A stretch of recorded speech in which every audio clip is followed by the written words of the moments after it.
a sorti son tout premier modèle de Bronco dans les années 60, donc on est 60 ans plus tard et c'est encore d'actualité.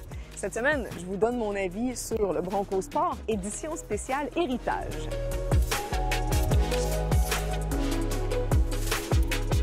Étant donné que c'est une édition spéciale Héritage, il faut souligner son look. C'est sûr que ça, c'est très subjectif, hein? Tous les goûts sont dans la nature.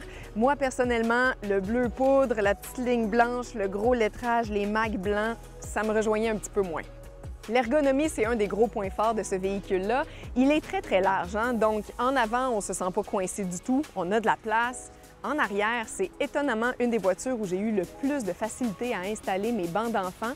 Et le coffre, il est merveilleux, il est vraiment spacieux. Il y a plusieurs petites attaches pour nous donner un coup de main. Et j'ai particulièrement apprécié cette division-là qui est amovible. On choisit de la mettre ou pas, mais ça nous permet de maximiser l'espace du coffre et aussi de personnaliser sa configuration.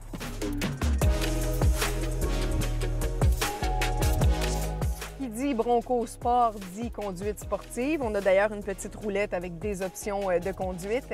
Personnellement, c'est pas quelque chose que j'ai aimé du tout. Ça brasse là-dedans, on ressent presque tout, c'est prime, c'est réactif. Mais surtout, ce que j'ai pas aimé, c'est cette espèce de sentiment constant qu'on peut renverser à tout moment. C'est pas dans ma tête, c'est écrit là.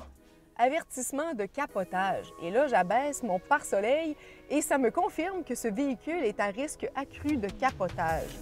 Vous comprendrez que moi, faire un capotage comme j'ai mes enfants en arrière, c'est pas vraiment dans mes priorités.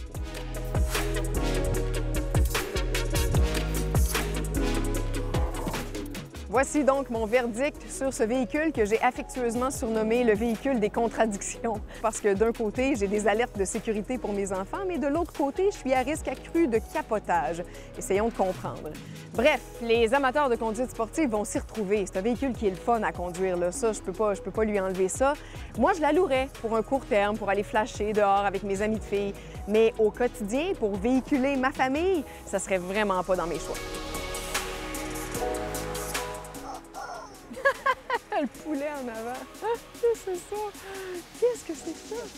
Le gars, il a le poulet du $à moi comme klaxon de vélo. Qu'est-ce que c'est ça? Eh bien, je le sais, je vous entends.